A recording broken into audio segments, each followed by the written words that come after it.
L'amour. L'amour se définit comme étant un sentiment dans les dictionnaires. Mais nous n'allons pas parler de l'amour comme étant un sentiment. Nous parlons de l'amour dans sa plus haute expression parce que la Bible nous dit clairement ceci. Dieu est amour. Là, nous sommes dans le livre d'un Jean chapitre 4, le verset 8, que dit la Bible. Celui qui n'aime pas n'a pas connu Dieu, car Dieu est amour. Celui qui n'aime pas est en contradiction donc avec la nature même de Dieu, car l'amour est Dieu. Nous savons que le dictionnaire définit l'amour comme un sentiment qui attire des personnes. Mais la Bible nous présente Dieu comme étant l'incarnation de l'amour. Voilà pourquoi il est écrit dans les livres de Romains chapitre 8, le verset 5, que Dieu prouve son amour en ce que lorsque nous étions encore pécheurs, Christ est mort pour nous. Ainsi donc, c'est Christ qui est la manifestation même de l'amour de Dieu. C'est ainsi que la Bible dit qu'il n'a pas regardé le fait d'être égal à Dieu, mais qu'il s'est humilié. Il s'est humilié jusqu'à la mort de la croix. C'est ainsi donc qu'il a donné sa vie. Jean chapitre 3, le verset 16 nous dit clairement ceci. Car Dieu a tant aimé le monde qu'il a donné son Fils unique. Ainsi, l'amour ne se parle pas. L'amour ne se dit pas, mais l'amour se vit au travers des actes. L'amour se perçoit dans les actes. Ce sont les actes qui font que l'amour devienne une réalité. Et Dieu lui-même a porté un corps tout simplement pour matérialiser son amour. Car l'amour n'est pas la parole, mais l'amour, c'est l'expression d'un acte. Ainsi, Christ, c'est l'expression même de l'amour divin. Dieu est amour. Nous savons qu'en tant qu'être humain, nous pouvons prétendre aimer les autres, mais néanmoins les décevoir. Même l'amour humain, même dans sa forme la plus noble, finit toujours par avoir une touche de déception. Mais Dieu, qui se définit par l'amour, est l'expression de la perfection même. Car il a donné ce qui est et demeure inestimable pour la vie de l'homme. L'amour de Dieu ne consiste pas en ce qu'il nous a, que nous l'avons aimé, mais il consiste en ce que lui nous a aimés. Dans les livres d'un Jean chapitre 4, lorsque vous commencez au 7e verset, la Bible dit « Mes chers amis, aimons-nous les uns les autres, car l'amour vient de Dieu. Celui qui aime est né de Dieu, il connaît Dieu. Qui n'aime pas n'a pas connu Dieu, car Dieu est amour. » Ça, c'est dans la version sommaire. Donc, aimons-nous les uns les autres. Pourquoi? Parce que l'amour vient de Dieu. Donc, nul ne peut aimer il ne peut aimer véritablement s'il n'est en communion parfaite avec Dieu. Car celui qui aime est né de Dieu. Car Dieu s'est défini par l'amour. Lorsque tu rencontres l'amour de Dieu, qui est la personne de Jésus-Christ, là, directement, tu vas apprendre à aimer. Car la Bible dit que celui qui aime est né de Dieu et il connaît Dieu.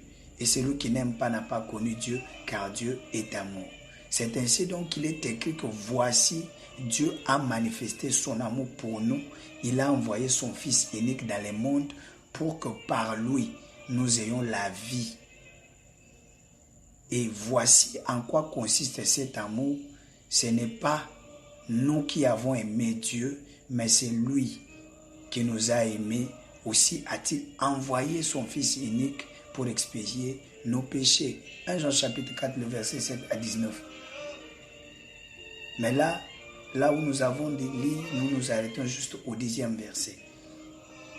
Alors, nous comprenons donc que l'amour, c'est Dieu lui-même. L'amour n'est pas une chose.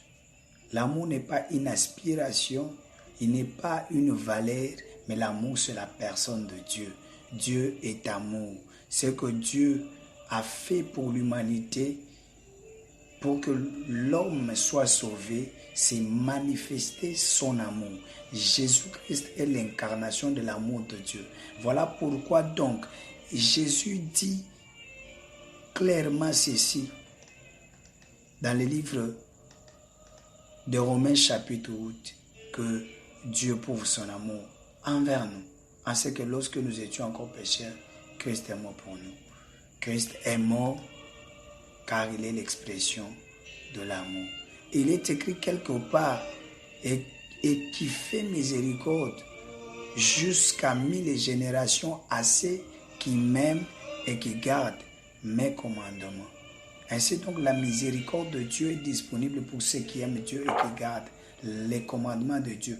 Car aimer Dieu, c'est défini dans la mise en pratique de sa parole, car nous avons dit que l'amour ne se résume pas au fait que nous devons dire que nous aimons, mais l'amour se définit au fait que nos paroles sont matérialisées ou définies par nos actes. Ainsi donc, lorsque la Bible dit que tu aimeras le Seigneur ton Dieu de tout ton cœur, de toute ton âme, de toute ta pensée, ce qui est le premier commandement, c'est que tout simplement tu dois renvoyer à Dieu l'amour qu'il t'a donné. Et Jean chapitre 14, 21 nous dit tout simplement que celui qui a mes commandements, qui les garde, c'est celui qui m'aime. Ainsi donc, avoir les commandements de Dieu et les garder, c'est cela aimer Dieu. Et celui qui aime Dieu sera, celui qui aime la personne de Christ sera aimé par le Père. Or, Christ, c'est la manifestation du Père dans la chair. Or, le Père, c'est le Seigneur. Or, le Père, c'est l'Esprit. C'est celui qui est à l'origine de toutes choses. C'est lui qui a donné la sémence. Et la sémence qu'il a donnée, c'est la personne de Jésus. Jésus, c'est la manifestation de Dieu dans la chair. Et il vient afin de récupérer l'homme et l'amener vers la vie qui est le Père. Car le Fils, c'est la parole, et la parole révèle le Père. Il est écrit clairement que nul ne connaît le Père si ce n'est le Fils. Et c'est lui à qui le Fils le révèle. Ainsi, le Fils qui révèle le Père, c'est la parole. C'est la parole qui vient révéler à l'homme le Père. Or, cette parole, c'est l'amour de Dieu. Ainsi donc, nous comprenons que Dieu ramène l'homme vers lui par son amour. Et par son amour, l'homme apprend à aimer Dieu, car l'homme ne pouvait connaître Dieu qu'au travers de son amour. Ainsi donc, l'amour de Dieu devient comme le miroir. Lorsque l'homme se regarde dans l'amour de Dieu, il ne peut qu'à renvoyer à Dieu l'amour qui lui a été manifesté. C'est ainsi donc qu'il nous est dit clairement que celui-là qui garde les commandements du Seigneur, c'est celui-là qu'il aime. C'est celui-là qui sera aimé du Père, et le Seigneur l'aimera et il se fera connaître à lui. Et dans le livre de Jean chapitre 14, le verset 23, Jésus répond que si quelqu'un m'aime, il doit garder ma parole. Mon Père l'aimera, nous viendrons à lui et nous ferons notre demeure chez lui. Or, le Fils qui est la parole manifestée, le Père c'est l'Esprit. Ainsi donc, si tu reçois la parole et que tu reçois l'Esprit qui est dans la parole de Dieu, tu vois, tu deviens le temple de Dieu. Tu deviens le temple de Dieu. Aujourd'hui, l'Esprit, l'Église est affaiblie parce que l'amour qui est Dieu manque.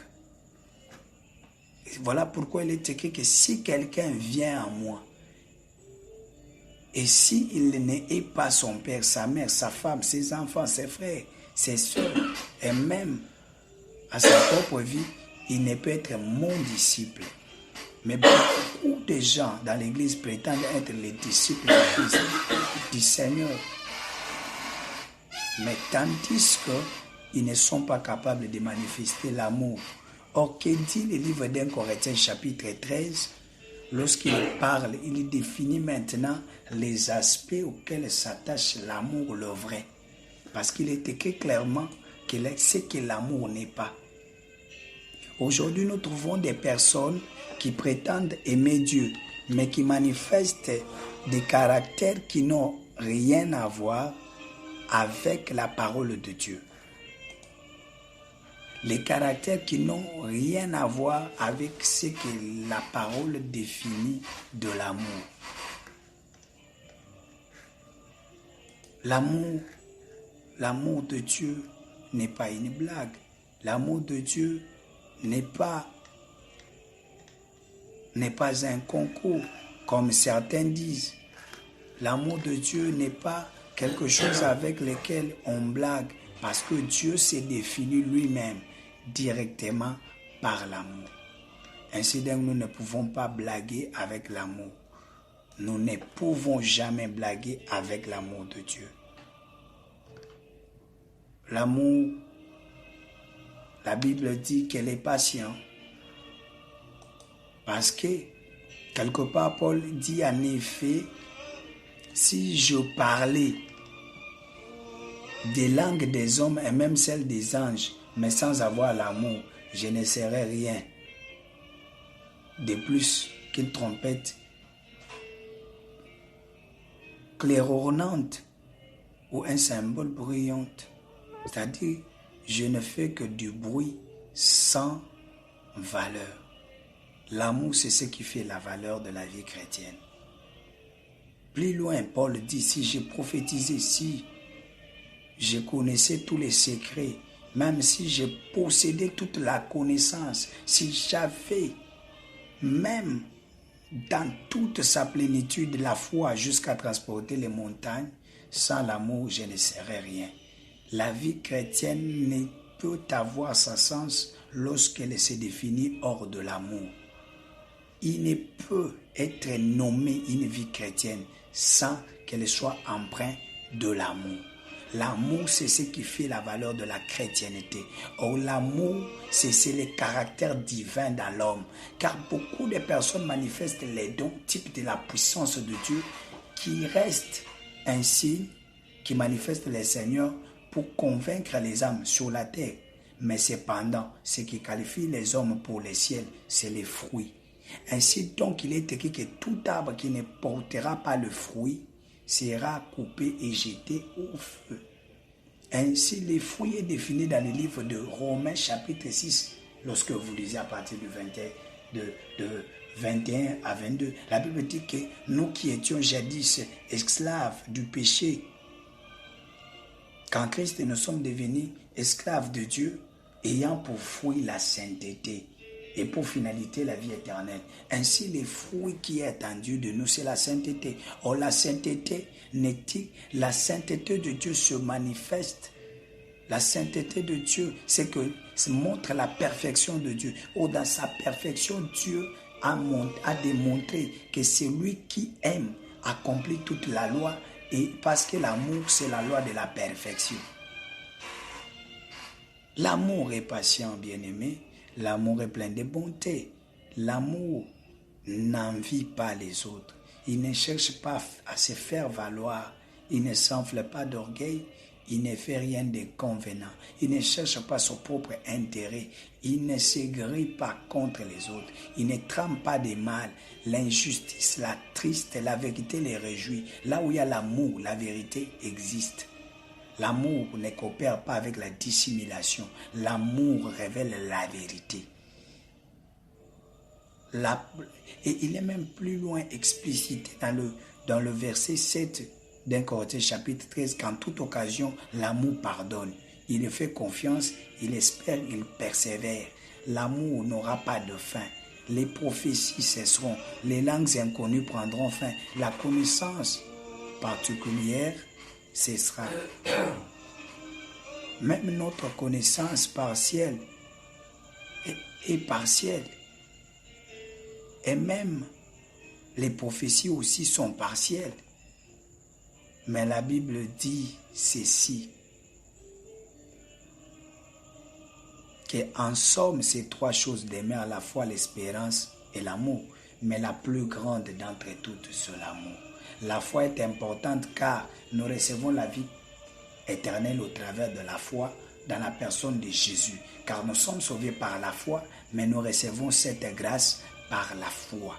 Et l'espérance, c'est ce qui nous maintient dans la marche avec notre Seigneur. Mais cette marche est la démonstration de l'amour, car la foi sans œuvre est une foi morte. Or, les œuvres, c'est ce qui démontre la foi. Ainsi, nous avons donc dit que toute chose qui est parole, mais qui n'a pas porté corps, ne peut être nommée comme l'amour, car l'amour c'est vie, l'amour se démontre, l'amour parle par les actes.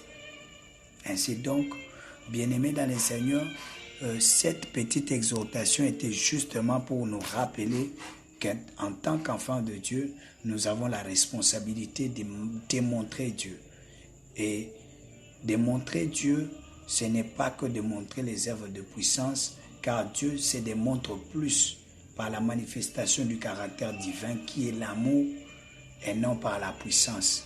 Les démons manifestent la puissance, les démons peuvent opérer des signes, mais ce qu'ils ne sont pas capables de faire, c'est manifester l'amour de Dieu. Ainsi donc, partout où il y a les ténèbres, une puissance est cachée.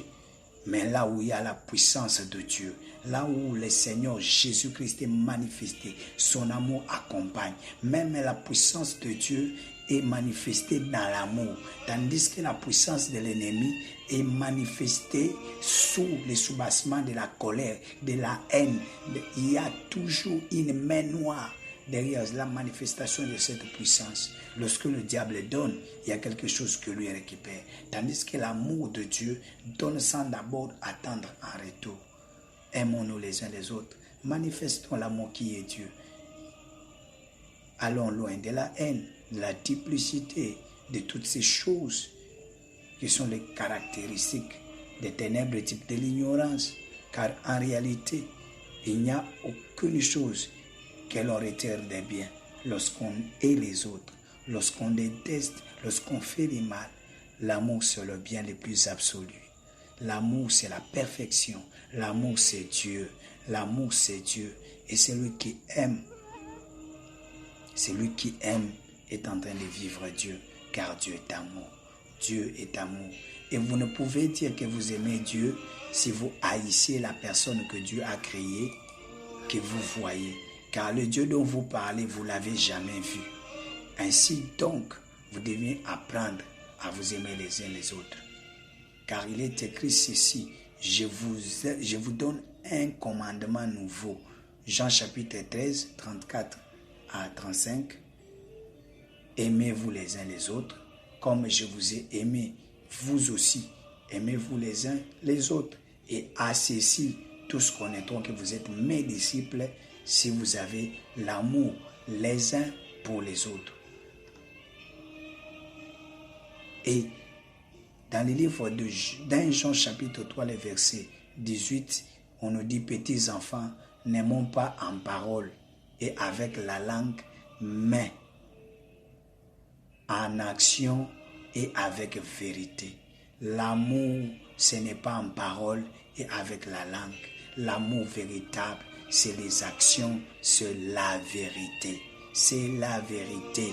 Et la Bible dit ceci, ayant purifié vos âmes en obéissant à la vérité pour avoir un amour fraternel et sincère, aimez-vous ardemment les uns les autres de tout votre corps, de tout votre cœur. 1 Pierre chapitre 1er, le verset 22. Ainsi donc, que Dieu vous bénisse, qu'il vous accorde de vous aimer les uns les autres, qu'il éloigne de votre cœur la haine qui est entrée dans l'Église. Voilà pourquoi plusieurs ont empoisonné les autres, cherchant à les remplacer, tandis qu'eux-mêmes mourront tôt ou tard. Cessez d'aimer les autres, vivez l'amour, contentez-vous de ce que Dieu vous a donné. N'enviez pas les autres, car l'envie est le propre du ténèbre et l'amour est le propre de la lumière. Que Dieu vous bénisse, que Dieu vous bénisse. Au nom de Jésus-Christ.